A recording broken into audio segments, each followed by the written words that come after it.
Bueno, buenas noches en realidad, buenas noches de viernes. Gracias a todas y todos por estar aquí. Un viernes a las 8:30 de la noche para escuchar esta conversación. Nos sentimos honradas, honradas. Gracias.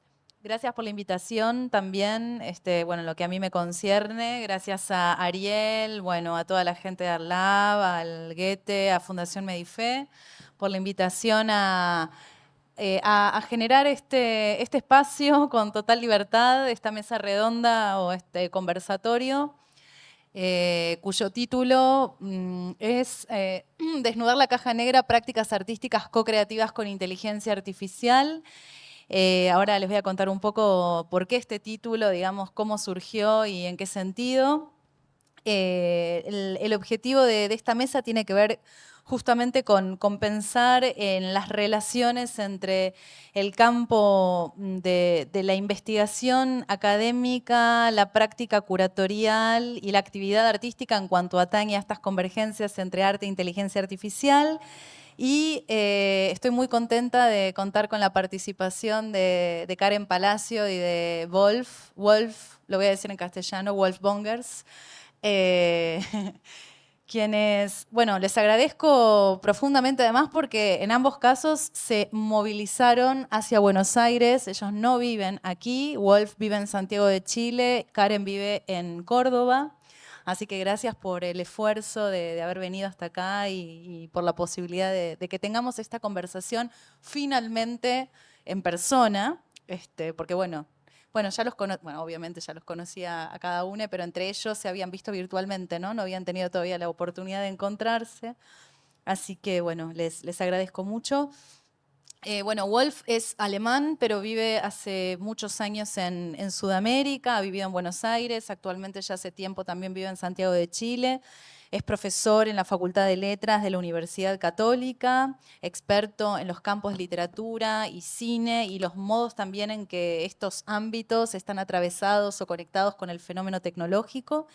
Y entre muchas otras cosas, actualmente es el director del Núcleo Milenio, que es un gran proyecto de investigación dedicado a las implicancias culturales, sociales, ambientales de la inteligencia artificial, en cuyo marco además hace unos meses co-curó junto con Valentina Montero la exposición Ficciones Generativas en el GAM, el Centro Cultural Gabriela Mistral en Santiago de Chile, una muestra dedicada al campo de la IA.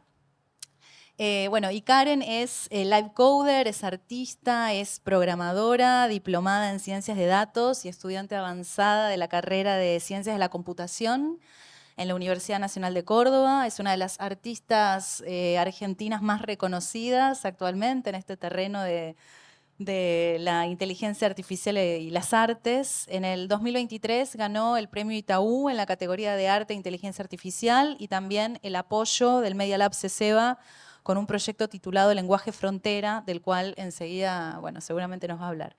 Yo, antes de darle, la idea es que cada uno tenga unos minutos para presentar su trabajo y, bueno, así como disparador, y que después, a partir de esto, podamos mantener una conversación. Yo, de todas maneras, quería muy brevemente hacer referencia al título de la charla, esta idea de desnudar la caja negra, porque es una cita, en realidad, y no quería dejar de decirlo, es una cita de un concepto propuesto por Matteo Pasquinelli y Bladan Joller, que son los autores del nooscopio. Capaz quienes están investigando este tema, bueno, les suene este ensayo. Lo pueden googlear así, nooscopio, y ahí además van a tener acceso a un gráfico muy interesante, porque en realidad los autores definen al nooscopio como un ensayo visual, como una cartografía de los límites de la inteligencia artificial, y defienden ahí la posibilidad justamente de descajanegrizar la inteligencia artificial, es decir, desnudarla, desmitificando su posición como, y esto es una cita, rey de la computación, fantasía patriarcal del conocimiento mecanizado, algoritmo maestro y máquina alfa. Y justamente plantean que el efecto de caja negra es un aspecto recurrente en la historia de las máquinas experimentales desde siempre, o sea, desde, por ejemplo, de la máquina de vapor hasta el desarrollo de tecnologías contemporáneas. Y en el caso de la IA, esta tendencia hacia la caja negrización de la IA o el dar por sentado que se trata de una caja negra se juega por lo general en la suposición de que, bueno, no sería posible estudiar y controlar y sumergirse en las entrañas o en las profundidades de este poder oculto de la IA.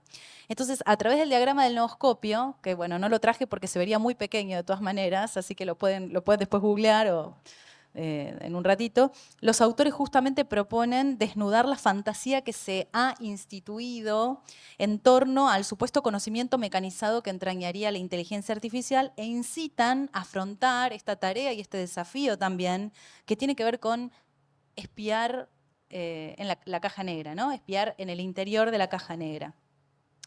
Comentábamos hace unos días con Wolf y con Karen cuando hicimos un Zoom para pensar cuáles iban a ser los temas que íbamos a charlar hoy. Wolf, bueno, y Karen y yo coincidíamos, decía, ¿no? O sea, estamos como sobresaturados, sobresaturadas en algún sentido de simposios y congresos y artículos y actividades dedicadas a la inteligencia artificial. Si todos ustedes que están acá, evidentemente tienen un interés por estas temáticas, estarán percibiendo lo mismo, ¿no? Que hay realmente mucha actividad al respecto. Y entonces, bueno, se nos presentaba un poco este desafío, ¿no? De cómo pensarlo, cómo abordarlo. Un paradigma de esta omnipresencia tal vez sea el hecho de que vieron que en este momento está teniendo lugar Ars Electrónica, que es un gran festival de arte y tecnología, acá uno de los más importantes del mundo. Inauguró el miércoles, se extiende hasta el día domingo en Linz, en Austria. Y este año, en esta edición de Ars Electrónica, hay toda una muestra, o sea, toda una sección dedicada a la inteligencia artificial que se llama Understanding AI, y que incluye toda clase de aplicaciones de inteligencia artificial con las cuales el público puede interactuar, ¿no? Digo, como, bueno, hasta ese punto, un festival totalmente mainstream dentro del campo de las artes tecnológicas que, bueno, obviamente está incluyendo una sección dedicada a esto.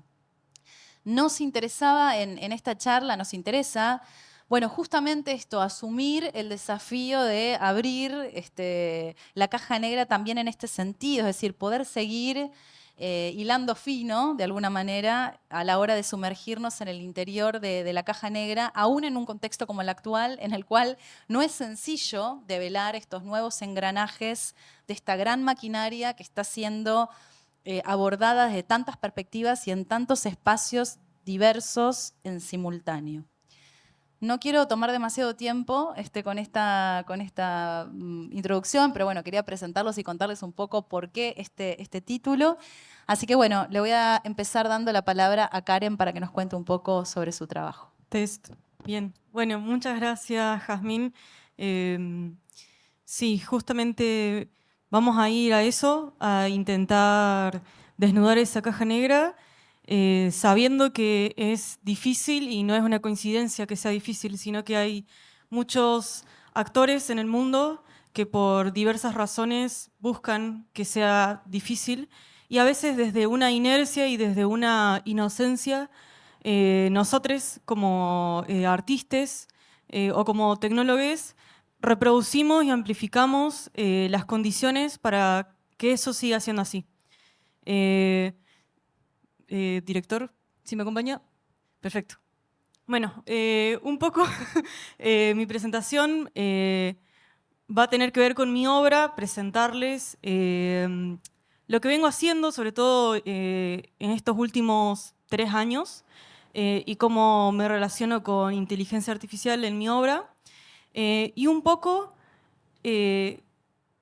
tal vez, intentar darles un poco de esperanza o tirar unas pistas de cómo se puede llevar a cabo, incluso en el medio de tantas inequidades y tantas dificultades para hacerlo, sobre todo con la situación económica y política que estamos viviendo en Argentina.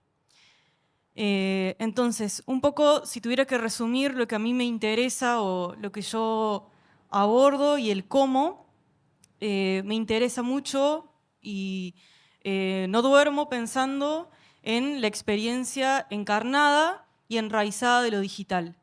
Entonces, hablo de lo encarnado para hablar de lo que es atravesado por el cuerpo, lo que es vivido por el cuerpo, y también que se relaciona con lógicas no relacionadas al uno, tal vez más relacionadas al cero, Y enraizada porque me interesa que los textos artísticos que yo enuncie estén basados en el aquí ahora, el conocimiento del aquí ahora, que tengan que ver con nuestra situación geopolítica y que estén en un diálogo con la sociedad en la que vivimos, básicamente.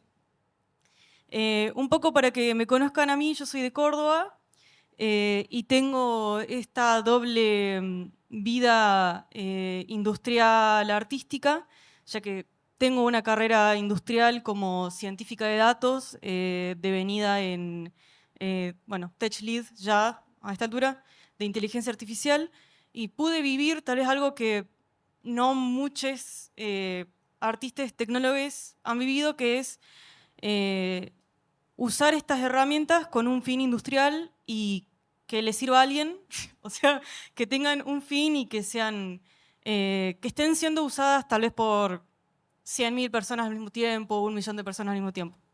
Por otro lado, tengo un perfil muy interdisciplinar que me lo fui haciendo a la fuerza porque cuando empecé a estudiar no había una carrera de artes multimediales o una cosa así, entonces fui haciendo de a varios años de física, 2 años de física, 3 años de artes visuales, 3 años de ciencias de computación y una diplomatura en ciencias de datos. Bueno, un poco también para que entiendan de dónde vengo y eh, en qué están basadas las cosas que digo o tal vez cómo llegué a decir las cosas que digo.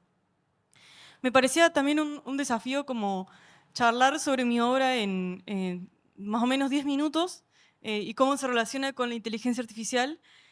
Así que me tomé el atrevimiento de intentar hacer un mapa que sea análogo a los procesos, a cómo se entienden los procesos de inteligencia artificial, por lo menos a un nivel industrial, porque la industria y el trabajo en la industria medio que me moldó y lo hice sin darme cuenta que estaba teniendo ese sesgo.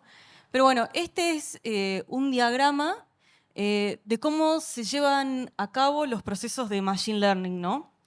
Entonces, obviamente en la vida real estos procesos son iterativos, son no lineales, y acá están un poquito desplegados como para que los entendamos.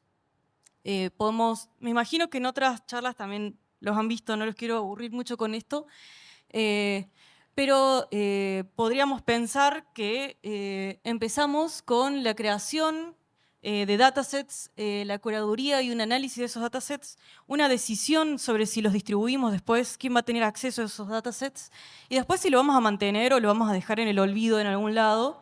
Eso también es una decisión que se toma de manera consciente. Luego con esos datasets utilizamos algoritmos de Machine Learning para hacer entrenamientos y después tenemos que tomar la decisión de si distribuimos esos modelos y cómo, si van a ser abiertos, van a ser cerrados, o si ponemos una cajita para que pongan los datos de la tarjeta de crédito para que puedan usarlos. Y una vez que tenemos entrenado nuestro modelo, llegamos a la etapa de inferencia o de evaluación de ese modelo en donde vemos cómo está andando y es lo que usualmente se llama como uso, ¿no? Usamos un modelo. Usé un modelo para hacer tal cosa. Bueno, eso vendría a ser esa parte. En el medio, o bueno, por atrás, ¿no? Como una sombra está representado ese círculo que tiene que ver con la definición que hay por atrás de qué es entrenar o qué es un buen entrenamiento, que es algo que uno tal vez tiene que decidir para qué lo está haciendo, si uno está entrenando porque quiere agarrar una tendencia que uno espera que estén en los datos y cristalizarla en un modelo que pueda ser usado después, o tal vez tenemos otro tipo de actitudes respecto a eso. También incluí visualización y zonificación de datos porque son procesos que son parte de la inteligencia artificial, aunque no son tan shiny y no tienen tan buena prensa como otros. Obviamente, acá en el medio y atravesando todo esto hay una capa más oculta y que yo la quise representar como con un tajo, como que está el músculo abajo, que es la capacidad de cómputo. Nada de esto lo podemos hacer si no tenemos acceso a un hardware específico que lo pueda llevar a cabo, y este es uno de los grandes desafíos del quehacer artístico, poder acceder a esa capacidad de cómputo. Pero no solo eso, sino que además tenemos que tener acceso a conocimiento de cómo usarlos, a estos nodos de cómputo, y a usarlos bien, que sirvan, que realmente haya una diferencia respecto al cómputo doméstico, ¿no? Bien.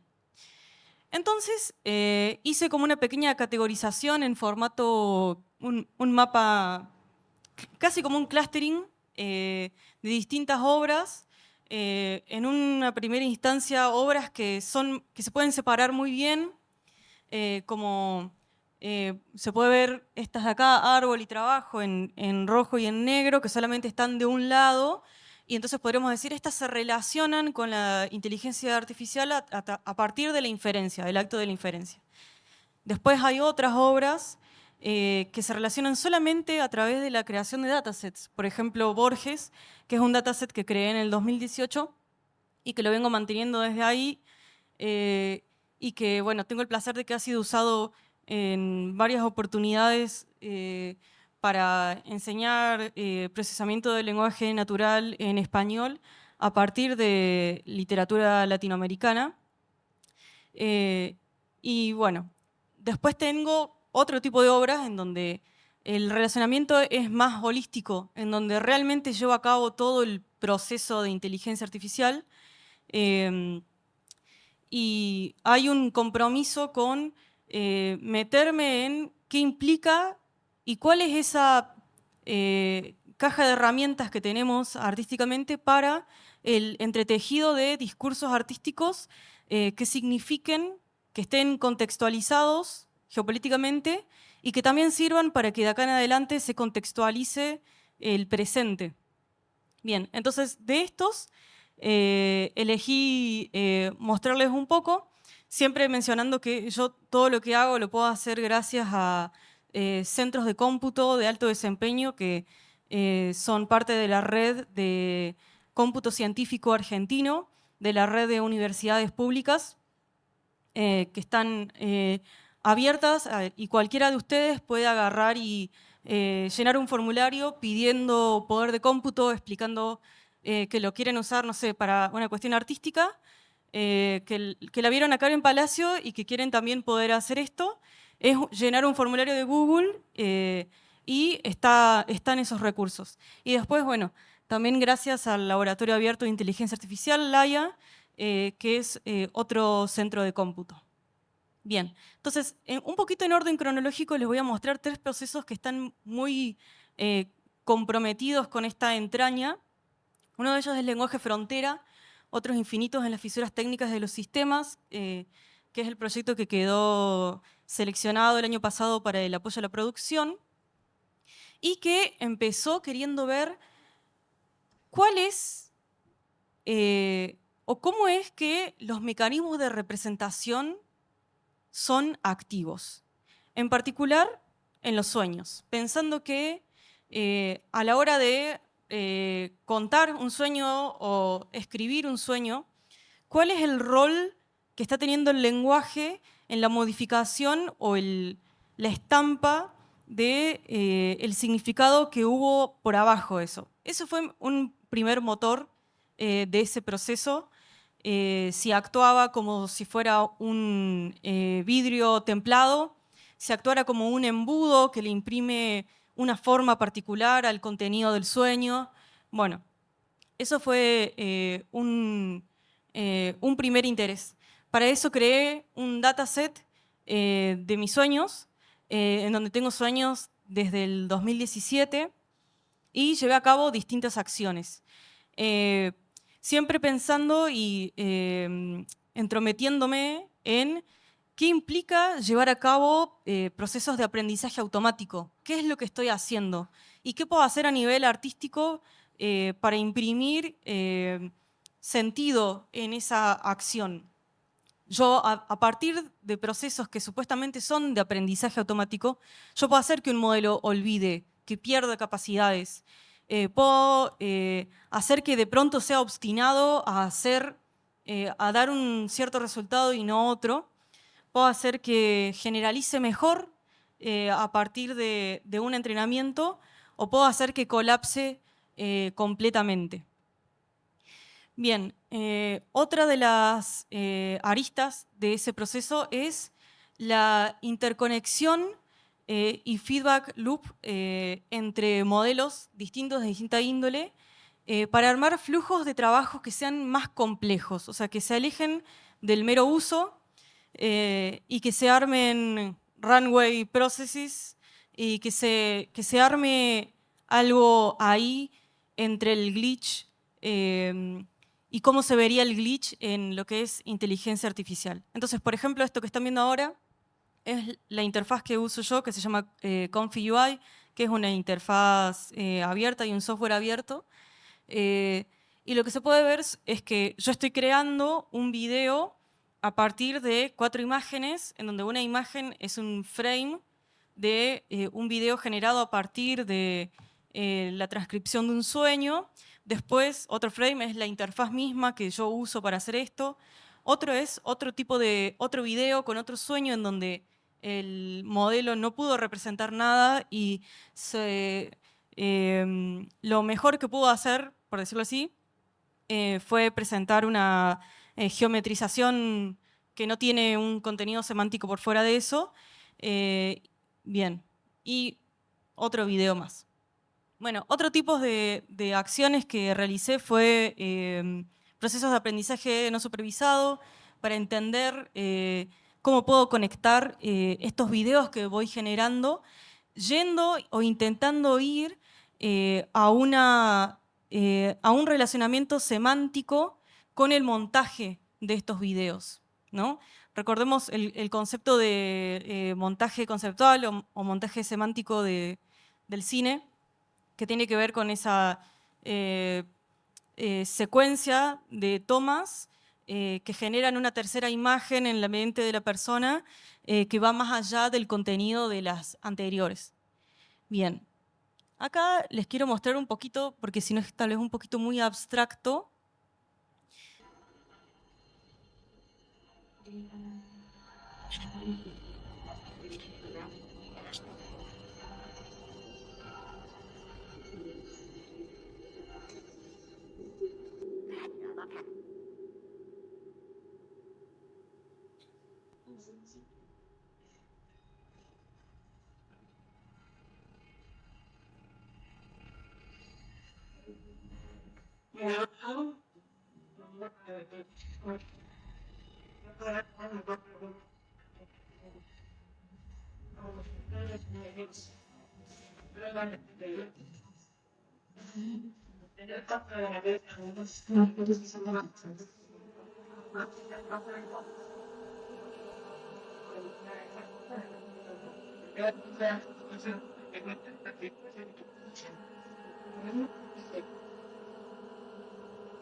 Bien, solo como para no monopolizar el tiempo, quería mostrarles un poquito.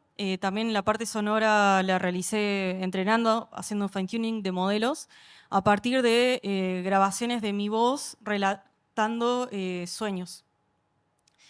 Bien, entonces de ahí me di cuenta que lo que más me llamaba la atención era esta idea de poder hacer looperas o loops generativos en donde yo pueda estar realizando montaje metiéndome con la parte conceptual, semántica de los videos, que es algo que está latente y que no necesariamente está en la superficie del video, ¿no?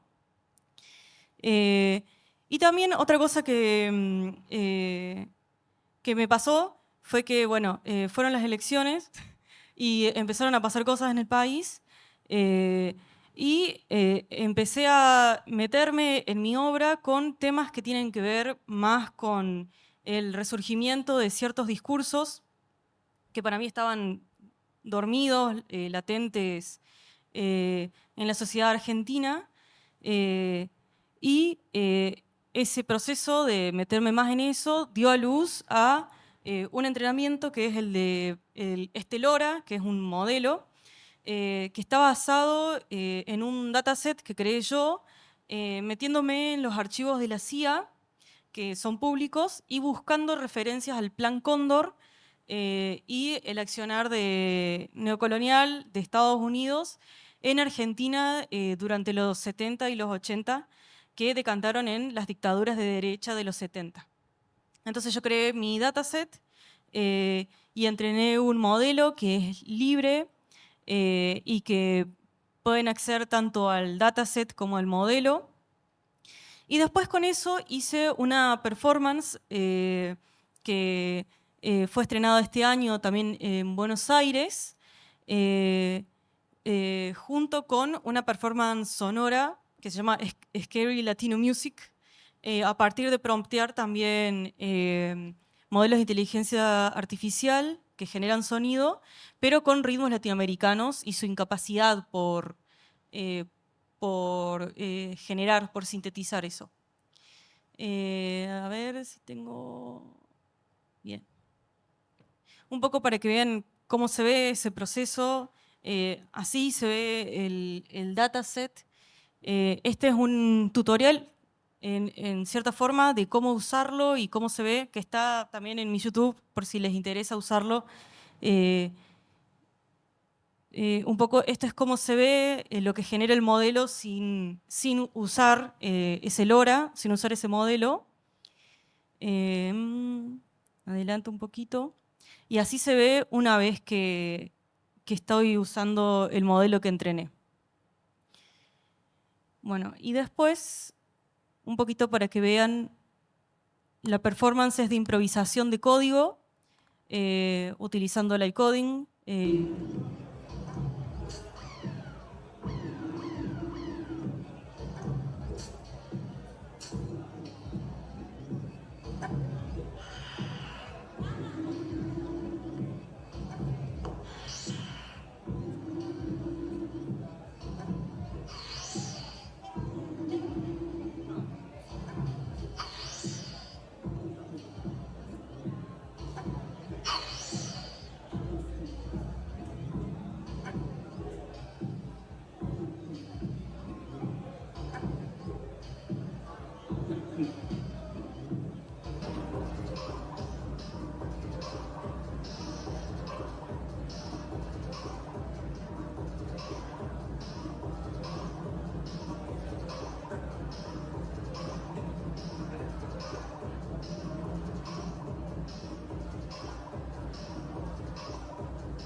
Bien, solo mostrar un fragmento para que vean cómo después esos procesos decantan en performances en vivo, en donde estoy improvisando a partir de un acto de presencia plena.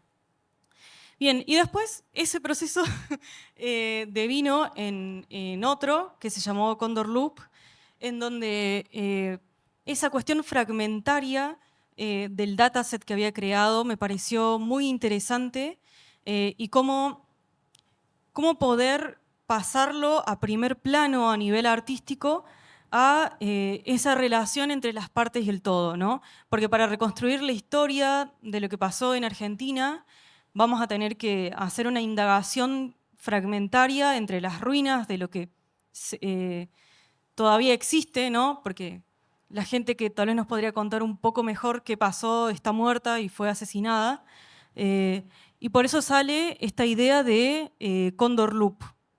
Es un instrumento, por un lado, un instrumento de código libre que ustedes lo pueden usar, y por otro lado es una bitácora de literatura electrónica que pueden ingresar y que se basa en un proceso algorítmico en donde yo agarré imágenes que corresponden a colecciones botánicas del Museo Rivadavia, en particular de la colección de Malvinas, y por otro lado del discurso de Laura Richardson, que era la jefa del Cono Sur, en donde hablaba sobre Argentina y la presencia de litio y agua dulce, etc. Y esas imágenes las recorté en pedacitos. Fui guardando la posición en la imagen original de esos pedacitos. Luego a cada pedacito lo pasé por modelos que toman imágenes y devuelven videos. Y armé con código una lupera que que puede mostrar todos los pedacitos al mismo tiempo, reconstruyendo esa imagen original, pero en ese acto de reconstrucción, obviamente hay una transformación y hay una pérdida de esa imagen original y también una aumentación a partir también de alucinaciones que suele hacer ese modelo de image to video. Les quiero mostrar un poquito de cómo se vio eso, también para que no sea tan abstracto y tan algorítmico. Acá hay un poco procesos de desarrollo para que vean una versión inicial en donde solamente podía armar a partir de una imagen y un video y todavía no era un instrumento utilizable para performance.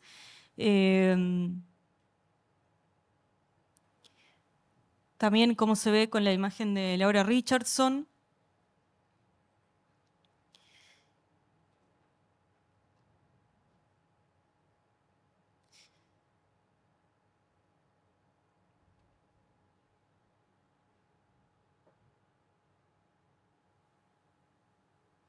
Bien, y acá ya hay una versión más desarrollada en donde el instrumento te permite hacer ciertas operaciones como controlar con qué velocidad van saliendo, si salen todos los videos de una o si salen día uno de los pedacitos, justamente para poder jugar conceptualmente durante la performance con el develar, con la exigencia hacia las personas que están vivenciando esa performance. Y intentar seducir a una decodificación del acto performático, dar la sensación de que está pasando algo más, ¿no?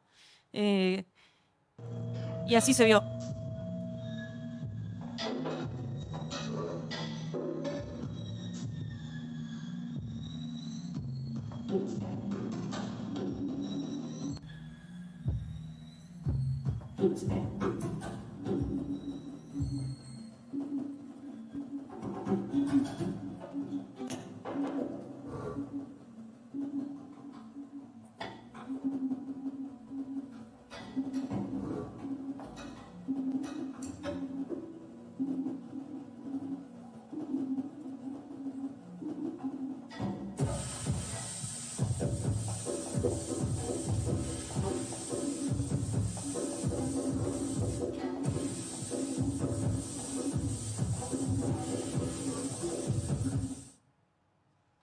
Bien.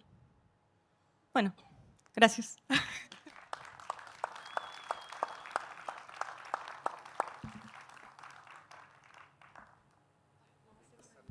Bueno, gracias, Karen. Ahora retomamos algunas cuestiones, pero primero le damos la palabra a Wolf.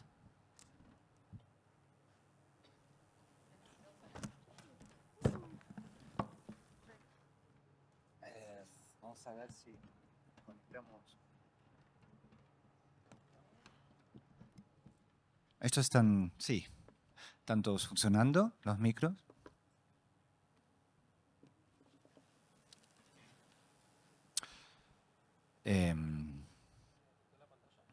Ahí está.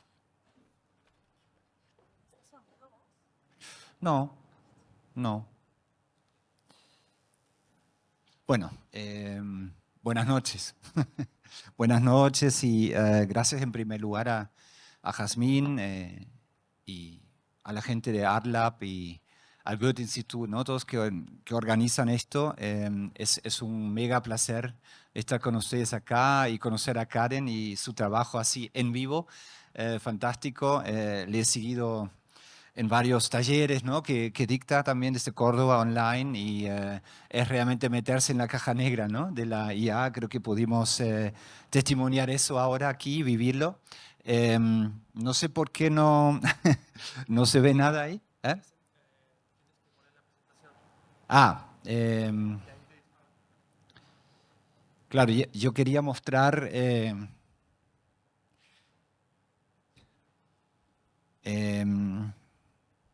No, no dispara nada, pero bueno. Ahí está, ahí está. Bueno, sí, podríamos seguir hablando directamente o entrar a esta obra tan fascinante, ¿no? Yo aprendí algo que creo que es un buen punto de partida, justamente en un taller de Karen, que es el poder de cómputo y la importancia que tiene esto, ¿no? Y que marca justamente las diferencias, ¿no? Y nosotros tenemos un proyecto, FAIR se llama, ¿no? Los futuros de la inteligencia artificial. Acá tienen algunos datos, pueden entrar a las páginas y tenemos un Instagram, etcétera, con todas las actividades que estamos haciendo. De hecho, pronto vamos a estar en Valdivia, en el Festival de Cine, con artistas que están, creo que también acá, ¿no? Hypericon, ¿no? Que hicieron alguna performance acá, si no me equivoco. Van a estar ahí en Valdivia. Vayan todos a Valdivia, por favor. Es un festival de cine brillante, increíble. Y tenemos una sección cine expandido en una galería de arte, réplica, junto a la gente de allá, ¿no? Y exponemos ahí obras de Ángel Salazar, por ejemplo, y Hypericon, ¿no? Y otros, Cristo Rifo, un artista chileno. Todos dedicados a entrar en la caja y desviarla, ¿no? Para tomar un poco las ideas que también desarrolla Jazmín, que es lo que nos une también en esta mesa, ¿no? Entonces, es simplemente, digamos, mostrarles para luego, bueno, estar, yo no voy a entrar en muchas conceptualizaciones, obviamente ahora, pero sí, al menos contarles un poco que yo creo que hay que derivar justamente un poco las ideas sobre la inteligencia artificial, ¿no? Y en ese sentido entender la IA como un hecho social total, ¿no? Que está en todos los ámbitos sociales y de vida, ¿no? Y eso me lleva a pensar junto a otros, ¿no? Que no puedo citarlos todos acá, pero en nuestro trabajo de núcleo entendemos la IA como una ecología cognitiva planetaria, ¿no? Y creo que los sueños, ¿no? Es un territorio increíble, ¿no? Para asociar ahí varias operaciones, ¿no? Que hace la IA y que hacen, o sea, que producen los humanos. Y ahí aparece justamente el nooscopio, que también les recomiendo mucho entrar a eso, porque es como una figura, un modelo, ¿no? Que explica bastante bien cómo hasta cierto punto funciona la IA, ¿no? A través de la extracción de datos, reconocimiento, clasificación de datos y la generación de patrones.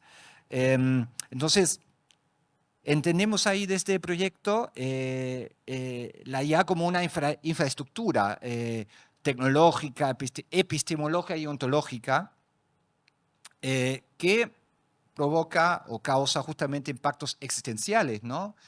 Nos estamos preguntando ahora quiénes somos nosotros, quiénes somos los seres humanos frente a esa tecnología. Y eso un poco podemos ver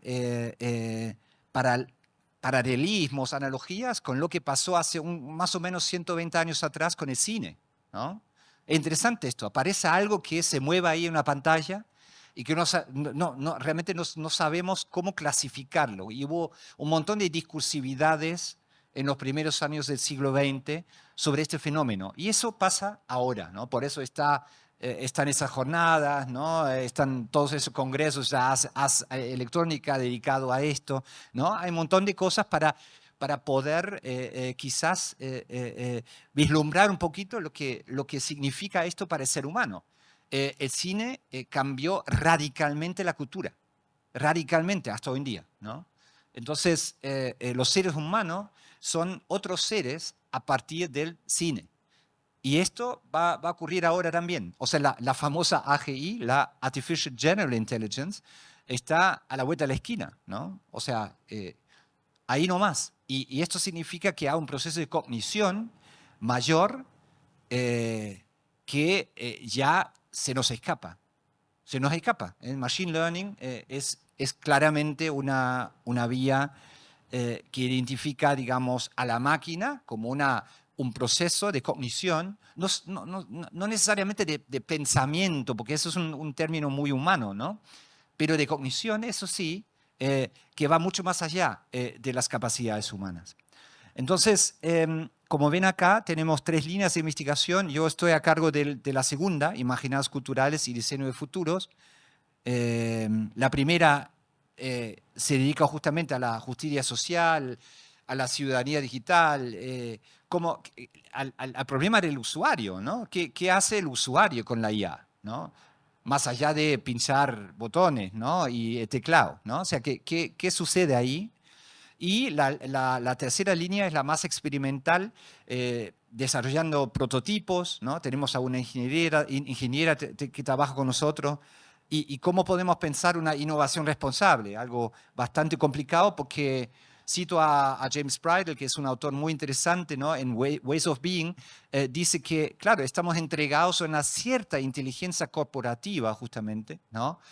Pero hay muchas otras inteligencias maquínicas, ¿no? No existe la inteligencia artificial, hay muchas inteligencias artificiales o maquínicas. Creo que acabamos de ver y escuchar otras posibilidades. Y de eso se trata, creo yo, formas decoloniales de inteligibilidad, no solo de inteligencia artificial, sino de inteligibilidad de las tecnologías.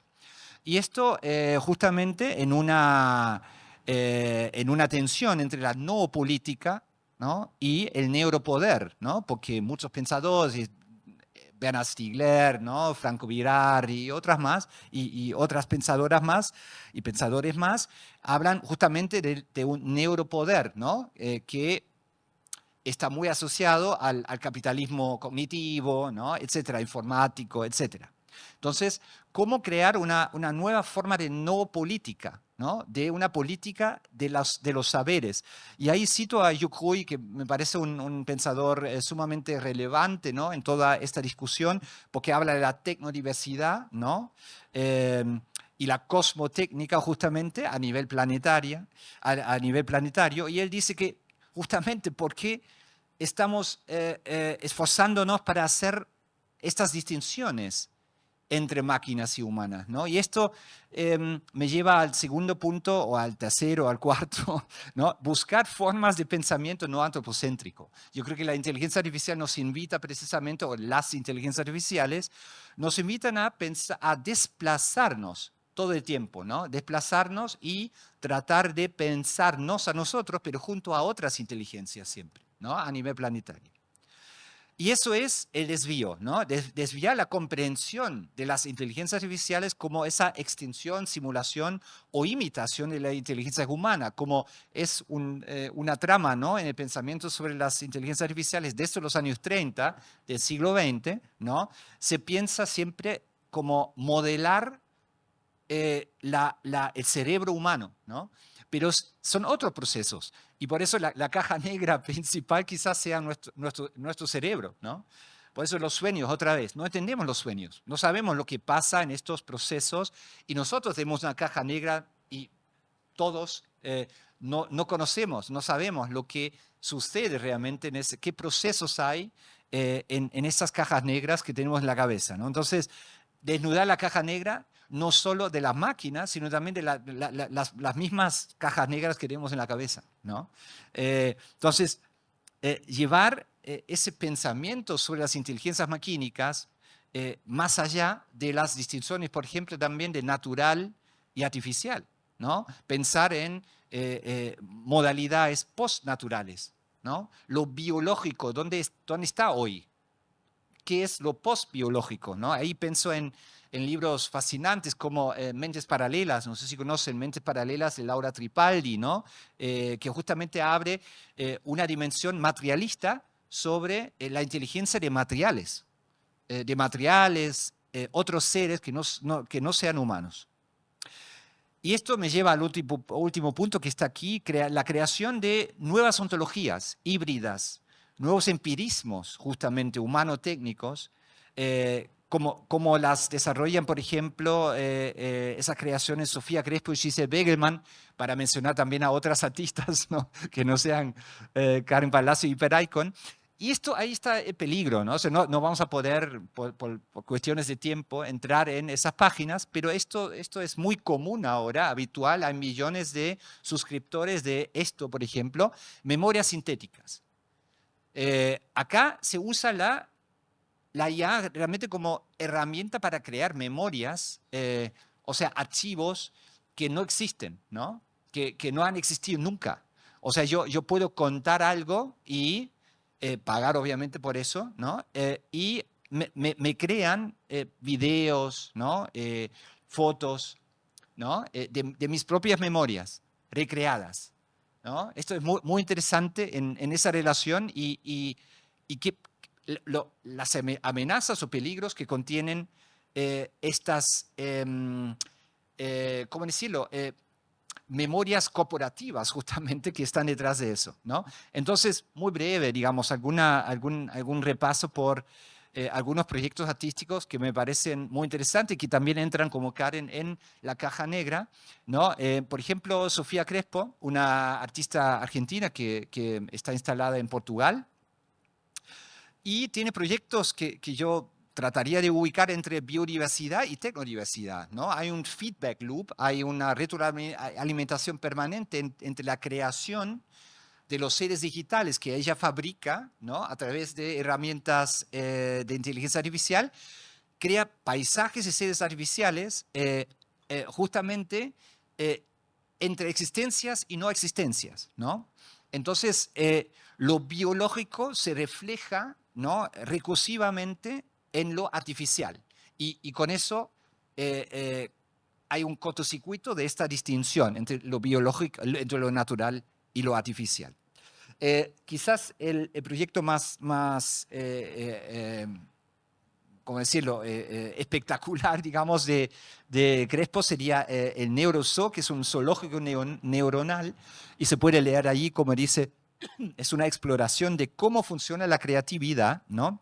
Recombinar justamente los elementos conocidos en nuevos elementos, ¿no? Y crea este tipo de imágenes donde reconocemos algo, porque eso es lo que ella trata de invitarnos a hacer, o sea, vemos esto y reconocemos algo y por otro lado es algo completamente desconocido, a la vez, en el mismo momento. O sea, ¿qué nos pasa en ese proceso de percepción? ¿No? Como dice, el cerebro es simultáneamente consciente de que esos elementos no pertenecen a ninguna disposición de la realidad a la que tiene acceso, ¿no? Pero la visión por computadora y el aprendizaje automático podrían ofrecer un puente entre nosotros y una naturaleza especulativa que solo se puede acceder a través de altos niveles de computación paralela. Otra vez el poder de cómputo que hace posible este tipo de experiencias y experimentaciones. Otra artista que ya mencioné al comienzo es Giselle Begelman, ¿no? Que escribe con inteligencia artificial una historia descompuesta del arte, ¿no? Decomposite Collections, que fue expuesto en el ZKM, ¿no? de Alemania, en Karlsruhe, y también está colgada allí en la página de Giselle. Les invito a todas y todos a revisarlo porque introduce muchas capas, ¿no? Neuronales para crear este tipo de imágenes y contar una nueva historia finalmente del modernismo brasileño en este caso, ¿no? Vuelve a la historia colonial y identifica a través del uso de inteligencia artificial los mismos patrones precisamente que se repiten en el modernismo, ¿no?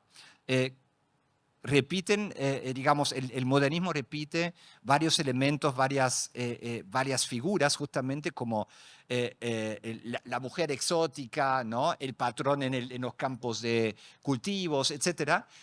Se repite también en el arte modernista. Y Begelman, usando la inteligencia artificial, visibiliza justamente estos patrones, ¿no? Otro ámbito, la escritura. Jazmín conoce muy bien estos textos de Carrión, que es un escritor español, junto a un equipo de ingenieros y diseñadores, y junto a ChatGPT 2 y 3, escribe ese libro, Los campos electromagnéticos, una introducción sobre los procesos de creación, pero luego también justamente alimenta las máquinas con textos de él mismo, que es Jorge Garión Espejo, ¿no? Y la máquina produce otro tipo de textos con muchos errores, etc. Justamente ChatGPT 2 y 3 dan estos, podemos incluso hablar de glitches literarios, ¿no? O sea, como se equivocan, etcétera. Y esto es justamente lo que le interesaba a Carrión en los campos electromagnéticos.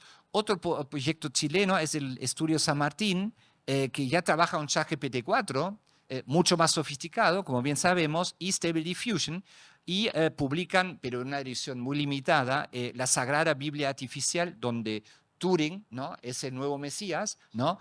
Y todo el libro es fascinante, ¿no? O sea, es realmente fascinante, y Felipe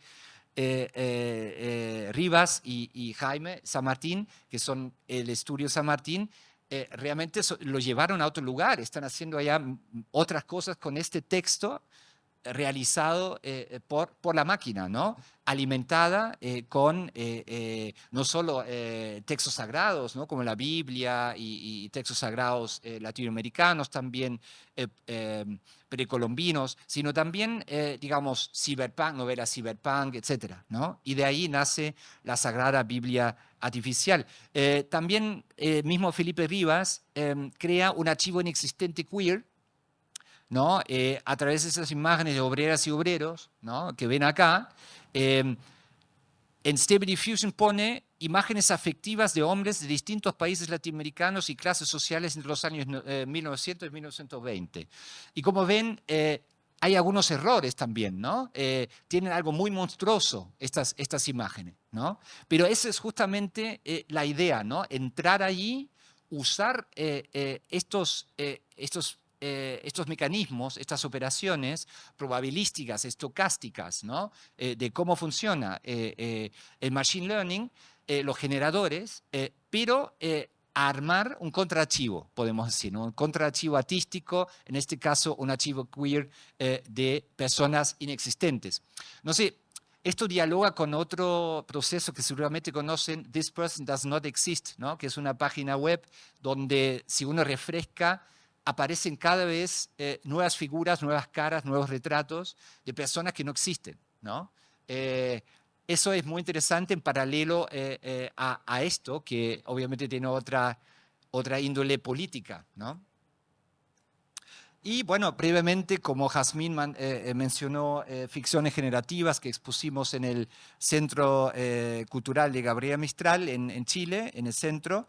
Jaime Cid, que es un artista joven que crea organismos emergentes, ¿no? A través de patrones algorítmicos, ¿no? Y estos tiene también una parte audiovisual en movimiento, pero estos son algunos imágenes, algunos fragmentos de imágenes incluso, que surgen de esta latencia que mencionó también Karen, ¿no? Hay un espacio latente que también quisiera mencionar en relación a esto. Mario Klingemann, que creo que también Karen menciona varias veces, ¿no? Como bueno, ya es un pionero, ¿no? Del arte digital y también del arte con GAN, que son que son las redes, ¿no? Las redes neuronales adversarias, ¿no? Que también necesitan para realmente hacer algo interesante mucho poder de cómputo, y esto lo hace Klingemann y genera esas imágenes desde una latencia de imágenes en ese espacio de la caja negra, y llama estas imágenes neografías de ese espacio latente neuronal, ¿no? Podemos decir. Y acá también tenemos otro referente muy importante del arte con IA, que es Trevor Paglen, que hace algo muy, muy similar, ¿no? Entra justamente en ese espacio latente y crea y fija esas imágenes y las saca de este lugar, ¿no? Esto es muy interesante, pero claro, también con un ímpetu crítico y político, Monsters of Capitalism, ¿no? Eso justamente crea monstruos del capitalismo, como los vemos acá. Pero quisiera volver a esto, que son otras figuras, ¿no? Más abstractas, que nacen de ese mismo espacio latente. Y último ejemplo, antes de terminar, esto es un videopoema de dos artistas, bueno, una artista visual, Nicole Dullier, chilena también, y Daniela Catrileo, que es una escritora en general, poeta y narradora, en Mapunauta, activan justamente imágenes en movimiento a través de la inteligencia artificial, pero apuntan a una cosmovisión mapuche, ¿no? Que nos lleva a pensar también en los textos de Ursula Le Guin, ¿no? Que vienen del cyberpunk y de la ciencia ficción, para justamente abrir otros espacios y visitar, y poder visitar y viajar por otros espacios justamente. Y eso, como último ejemplo, el colectivo Ahí, precisamente, tiene un proyecto que se llama Indigenía, ¿no? De 2024, que expusieron acá, no acá, sino en Santiago hace 2 meses, donde también hay todo un proceso de apropiación de las tecnologías y una reconfiguración a través del open source, ¿no? De los códigos abiertos de Stable Diffusion, para generar otros imaginarios del mundo mapuche, del mundo indígena, a través de la misma, del mismo grupo que ven acá, en ese proceso de creación justamente de otro tipo de imágenes, imaginarios que no sean corporativos, ¿no? Bueno, lo podemos dejar acá, así queda un poco de tiempo para discutir y hablar, ¿no? Muchas gracias. Bueno, muchísimas gracias, Wolf, Karen, fue un placer escucharles. Yo tenía varias preguntas que me fueron surgiendo. No quiero tomar demasiado tiempo porque me gustaría hacerles una pregunta y también dejar algunos minutos por si alguien también quiere hacer algún comentario, pregunta, además. Hay una cuestión que a mí me interesa, bueno, particularmente por mi campo de investigación y a ustedes también, por lo que ya fueron comentando, que tiene que ver con, bueno, las perspectivas situadas, ¿no? O sea, situadas en nuestra región. A veces hablar de lo latinoamericano, bueno, es complicado, ¿no? Y nos cuesta un poco encontrar también categorías como para poder dar cuenta del lugar donde pensamos, vivimos, trabajamos, sentimos, hacemos, etcétera.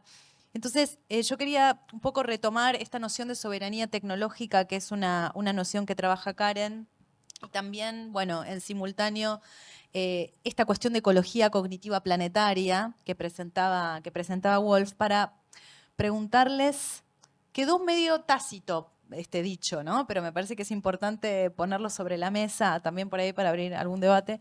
¿Cuáles son las implicancias o especificidades o posibilidades a la hora de trabajar con y en torno a la IA, considerando la cuestión planetaria, pero al mismo tiempo las particularidades locales, desde nuestra Latinoamérica o sur global, o como querramos llamar a nuestras latitudes, teniendo en cuenta esta doble dimensión, ¿no? Artística y política? Digo, que quedó un poco planteado porque, bueno, Karen está produciendo desde aquí y habla acuñabas esta idea del enraizar. Wolf presentó un montón de casos de artistas latinoamericanos y latinoamericanas que están trabajando con IA, y en ninguno de estos casos la cuestión se agota en la reproducción mimética de los usos instituidos de las tecnologías de las cuales estos artistas se valen, ¿no? Pero bueno, preguntarles cómo lo piensan ustedes. Bueno, un poco cómo lo pienso es los desafíos que tenemos todos, creo, acá, del día a día, que van por un lado del alquiler, de parar el alquiler, y por el otro lado la dolarización de las plataformas privativas a la hora de hacer inteligencia artificial. Es algo que no cuadra mucho, o no dan las matemáticas para esas cosas, y entonces vamos a tener que usar toda nuestra viveza criolla y todas nuestras habilidades argentinas y sudacas para poder armar ecosistemas que sean autosustentables y que no reproduzcan aquellos relacionamientos con las tecnologías que nos ponen en un lugar pasivo y que muchas veces incluso nos ponen en un lugar parasitario, en donde tal vez no nos involucramos con los procesos que divulgan lo que hay detrás de escena y no nos involucramos con prácticas que hacen que las cosas puedan seguir adelante, ¿no? Tal vez no nos contamos entre nosotros, che, ¿qué modelo usaste? Y bueno, ahí pisamos el palito y seguimos reproduciendo esas prácticas que hacen que las cosas sean cajas negras. Y yo creo que eso es algo muy latinoamericano y también por eso hay un ecosistema tan grande de open source y de software libre en Argentina en particular y en Latinoamérica, porque es algo que nos vamos a tener que avivar, que lo tenemos que hacer y que muchas veces tal vez no es parte de la ideología dominante artística, que tiene el secreto de artista y que tiene que quiere cuidar el aura y que justamente en un campo dinámico a veces nos muerde la cola, como en el caso de algunos artistas que tal vez brillaban porque eran les úniques que tenían acceso al poder de cómputo y al secreto técnico para poder llevar a cabo su quehacer. Y bueno, tal vez nosotros nos tenemos que mover un poquito distinto, nos tenemos que involucrar más en el cómo funcionan y el por qué, y juntarnos a pensar eso y a armar redes vinculares en donde fluya esa información que busca liberarse a partir de estos procesos e ir para ese lado. Yo un poco lo pienso así a lo que hago. Y siempre dentro de mi práctica artística hay una pata muy, muy grande de divulgación y de acción, tal vez más activista del software libre, pero por una cuestión incluso que yo lo veo como una cuestión ecologista o de un cuidado de las redes necesarias para que se pueda llevar a cabo estos procesos artísticos. Sí, quisiera comentar dos cosas. Una es la terrible invisibilización que tiene lugar, ¿no? Así como tengo esto, estamos todos todo el tiempo, ¿no? Y esto está lleno de metales, ¿no? Minerales. Podemos hablar incluso de la guerra del litio, ¿no? Que reproduce hasta cierto punto también la guerra de salitre, ¿no? Que tuvo lugar hace 100 años atrás, ¿no? Entonces, yo creo que hay que tomar en cuenta esto y fijarnos, por ejemplo, en la línea de Parica, ¿no? Jussi Parica, que las materialidades mismas y visibilizar lo que significa tener un celular, ¿no? O sea, a usar todo el tiempo un celular, entrar a Instagram, a WhatsApp, etcétera, y todo lo que consume de energía, de agua, etcétera, ¿no? Y justamente lo que significa también la fundación y la fabricación de data centers, ¿no? Que ya se han mencionado varias veces en la charla anterior, ¿no? Ahora en Santiago, ¿no? Obviamente la plata viene del norte, ¿no? Microsoft, Google, ¿no? Se instalan allí con data center y no hay agua. Entonces, ¿qué sucede con esto, ¿no? Y hay una total invisibilización de esto. Hay algunos ONGs, obviamente, como siempre, ¿no? Pero eso no es suficiente. No es suficiente. Entonces, ahí, bueno, pienso en proyectos como los de Tomás Saraceno, ¿no? Que sí entra en esas zonas y visibiliza a través del arte estas situaciones, ¿no? Estas circunstancias. Creo que esto debe ser mucho más el arte, mostrar, visibilizar, entrar ahí. Y lo otro que quería decir, el segundo punto es ese dilema, ¿no? Ese dilema es que, bueno, Karen es muy consciente de esto, ¿no? Tú usas todo esto y a la vez consumes un montón de energía, ¿no? Recurres justamente a estos poderes, ¿no? De cómputo, pero hay un dilema que es inevitable. O sea, ¿qué hacemos, no? ¿Qué hacemos? Porque si el arte no decide, por ejemplo, un artista no usar la inteligencia artificial justamente porque es muy, muy malo en una ecología planetaria, ¿no? Porque gasta mucha energía, ¿no? Destruye la tierra, el medio ambiente, ¿qué hacemos con esto, ¿no? O sea, entonces hay un dilema muy difícil de resolver, creo yo. Está muy bueno lo que decís y yo creo que parte de cómo nosotros podemos resolver ese dilema es ubicándonos en dónde estamos. Porque tal vez, si recordamos que el mayor contaminante es el norte global, lo que nos pasa a nosotros tal vez es al revés.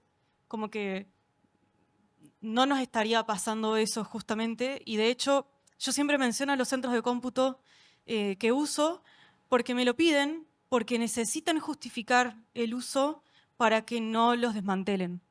Entonces, a nosotros lo que nos estaría pasando es que nos falta ese poder de cómputo y lo que tenemos que establecer son esas redes para compartir y aumentar nuestro poder de cómputo y pensar cómo apropiarnos de esas tecnologías. Vos dijiste, Karen, algo muy importante que tiene que ver con las redes, ¿no? O sea, con las redes afectivas, redes que están hechas de personas y de recursos humanos y de esfuerzos en el día a día. Y lo menciono porque conecto con la cuestión de qué implica producir desde nuestras latitudes, con el acceso a ciertos recursos.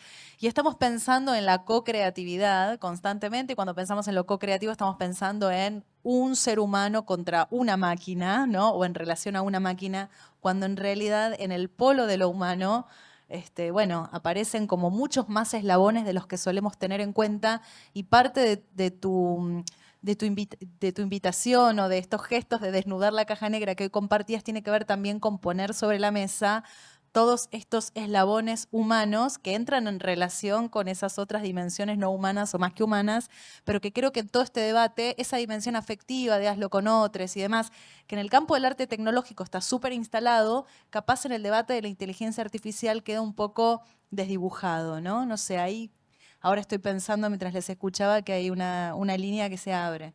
Sí, totalmente. Yo me imagino como un mundo paralelo en donde todo el tiempo que estamos usando un software podemos ver el nombre y el apellido de todas las personas que hicieron que eso sea posible y que nos mire a la cara eso y nos pregunte, bueno, ¿y ahora vos qué haces para que eso sea sustentable, ¿no? Pensando que todas estas herramientas, por ejemplo, como las que mostré, Comfy UI o Stable Diffusion o bla, son realizadas por gente que lo hace y las mantiene en su tiempo libre. O, por ejemplo, mi dataset, Borges, que se ha usado un par de veces para un par de cosas.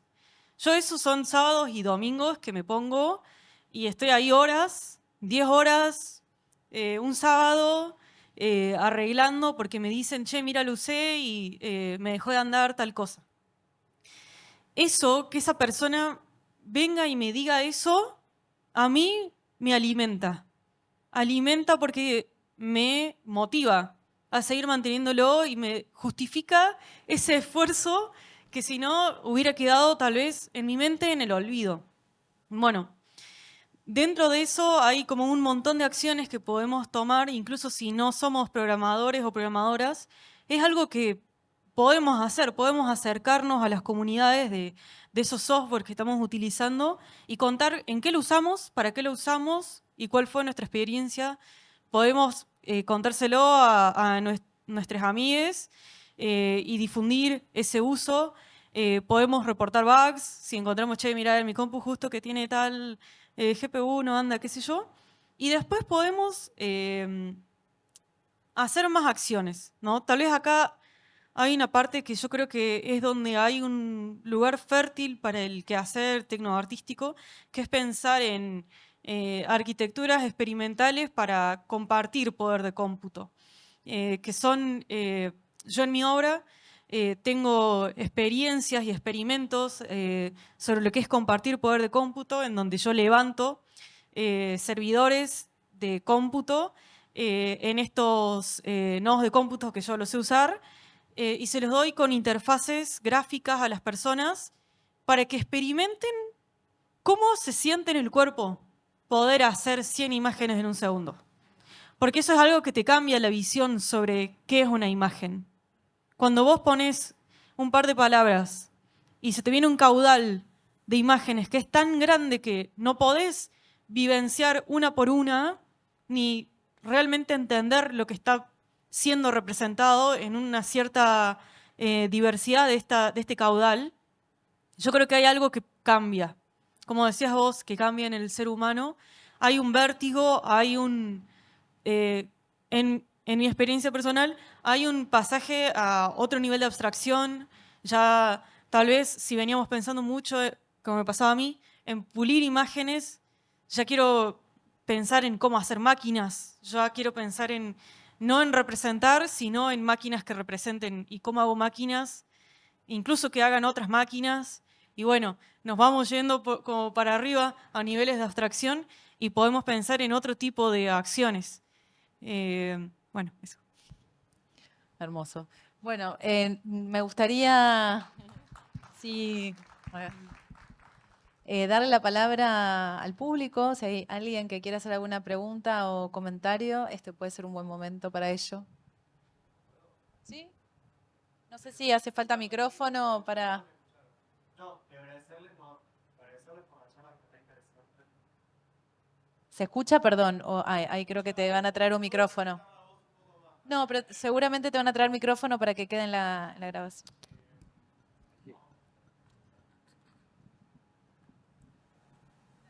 Hola, gracias. Gracias por la data, por desnudar la caja negra un poco. Hay un filósofo francés que se llama Bruno Latour, que más que filósofo fue sociólogo. Ahí veo que asentiste, porque me hiciste pensar mucho en él. Latour es un tipo que dijo no hay algo así como modernidad, no hay ni sujeto, no hay objeto, hay casi sujetos, casi objetos que están interactuando todo el tiempo, no hay un espacio puro de distinción de las cosas se van todo el tiempo mezclando y habla mucho también de los términos de caja negra para decir cómo la ciencia siempre utilizó el concepto de caja negra para decir, bueno, entra un input por acá, caja negra, output. Y todos los que somos fuera de ese ámbito científico decimos, ah, sí, input, caja negra, output, perfecto, entendemos cómo funciona la IA, ¿no? Pero cuando empezamos a desnudar un poco esto, creo que solo posible, o no sé si solo es posible, creo que tenemos un espacio fértil, hablando de latitudes sur, tenemos un espacio fértil dentro de lo que tiene que ver con la marginalidad en el cual vivimos nosotros en términos geopolíticos. América del Sur es marginal a los relatos más hegemónicos, para justamente poder pensar en otros tipos de realidades o en otros tipos de mundos o de representaciones de mundos. Me parece un poco gracioso, pero no para nada, no encuentro la palabra correcta, pero me llama mucho la atención que sociólogos o cientistas de datos que venían de la charla anterior o legalistas que venían de la charla de ayer no hablaban de transformar el mundo y sean justamente los artistas los que hablan de la posibilidad de interpretar y darles nuevas interpretaciones y darles nuevas formas a esos mundos que son, vamos a decir, tenebrosos, fuera de lugar, fuera de casa. Y creo que justamente es porque están fuera del centro. Entonces, ahí en ese margen es en donde se empiezan a mover cosas que no son ni el sujeto, ni el objeto, ni el relato hegemónico, ni el relato fuera de, vamos a decir, cualquier tipo de norma que no nos haga pensar en si era un hongo lo que veíamos en ese cuasi, ¿no? Del proyecto de la compañera que hablaba de nuevas naturalezas, ¿no? Entonces, más que nada, no estoy trayendo ninguna pregunta, sino más bien como una reflexión desde los márgenes de que quizás tenemos, de cierta manera, algún plus al ser sudacas y el arreglarnos con dos mangos, en generar nuevas posibilidades que nunca van a suceder en el tropo norte o tropo europeo. Más vale. Súper de acuerdo. Latour tiene un libro, un texto sobre Prometeo, ¿no? Y ahí volver un poco a esa figura, ¿no? Y lo último que se pierde es la elpis, justamente, la esperanza, la espera, en la caja de Pandora, ¿no? Y esto es muy interesante en todo ese contexto porque, no sé si seguramente lo vieron ayer o antes de ayer, leí bueno, nunca se sabe hoy en día si son noticias reales o falsas, pero bueno, decía en El País, bueno, un medio serio, ¿no? Al menos hasta cierto punto, dice que Trump va a encargar a Elon Musk, ¿no? Cuando gane, a reorganizar la información del mundo, digamos, ¿no? Y esto sí me da mucho miedo, ¿no? O sea, estas cosas. O sea, entonces, claro, hay que buscar resistencias, ¿no? desde el margen, desde otros lugares, claramente, y pensar en otras configuraciones es lo que nos queda. Esa es la esperanza que nos queda, porque si no, ¿no? ¿A dónde deriva esto? O sea, como alguien, no sé si fuiste vos antes, ¿no? Estamos el mundo está lleno de guerras, de situaciones muy terribles, y se van a intensificar en ese sentido si realmente gane Trump, si gana Trump, si, ¿no? Si sigue todo esto. Y hay que buscar esos lugares de resistencia. Hay que hacer nomás y eso. Bueno, y esa es la potencia justamente de la práctica artística, o sea, la práctica como el quehacer artístico, pero también la reflexión, ¿no? Como otra clase de quehacer. Bueno, y por ahí un poco para cerrar, porque ya voy viendo la hora, justamente esa fue la intención de esta charla, ¿no? Poder poner en conjunto o propiciar un espacio que no se suele dar con tanta frecuencia, capaz que tiene que ver con estas miradas cruzadas en torno a la descajanegrización desde la investigación teórica, la curaduría, etcétera, y también desde la práctica artística y la investigación científica, en algún sentido. Creo que otra forma de seguir descajanegrizando tiene que ver con generar estos espacios en red, cruzados, donde realmente se propongan lecturas desde campos diferentes pero complementarios, ¿no? Así que bueno, muchas gracias por haberse quedado hasta las casi 10 de la noche un viernes, gracias por el interés y bueno, la seguimos en todo caso luego. Y gracias de nuevo a Karen y a Wolf por haber compartido este espacio. Muchas gracias.